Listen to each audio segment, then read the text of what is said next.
about how do mountain, valleys, ridges, and volcanoes were formed.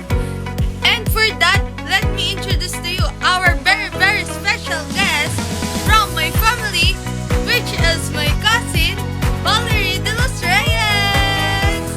Hi, Ka. So first, do you have any idea how do mountains were formed?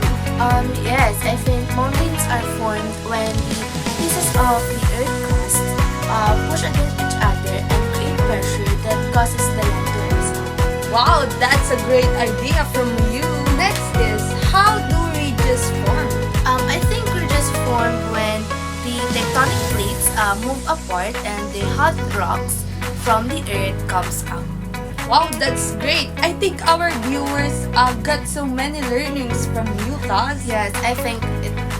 But how about valleys? How do they form? As far as I know, how does the valleys form?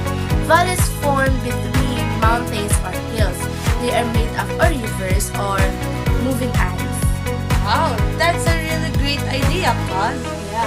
And lastly, how do volcanoes form? I think volcanoes form by when the melted rocks or from what we call magma from deep inside the earth, when it erupts, it cools and piles up, forming mountains that have a hole in the middle, and that's when the volcanoes form.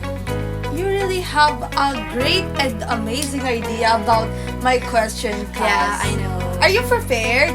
No, I'm not. Like, Wow. it's giving. Yeah.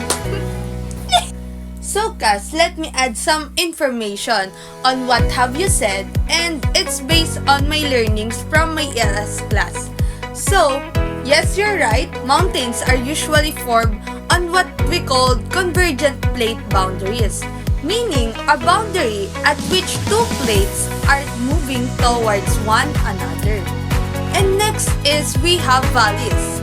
Rift valleys are specifically formed at divergent plate boundaries where tectonic plates move away from each other.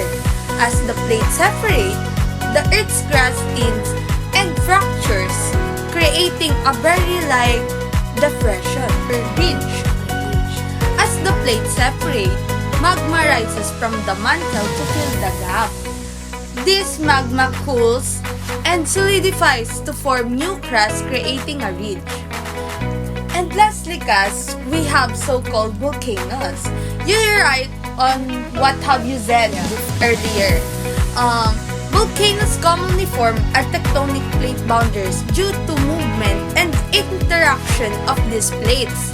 At convergent boundaries where plates collide, one plate can be forced beneath the other subduction. Yes, the subducting plate melts and the resulting forming volcanoes. At divergent boundaries, where plates move apart, magmas from the Earth's mantle rises to fill the gap, creating volcanic activity and new crust, such as earthquake. Yes. And for that information, Ka. And with that, thank you, Kaz, for accepting my interview vlog. And I hope you learned something. Yeah. I hope them too, our ka-ELS, to learn from you and from me. Anyway, let's say goodbye from our ka-ELS. Bye, ka-ELS. again. Let's repeat it. 1, 2, 3, go. Bye, mga ka-ELS.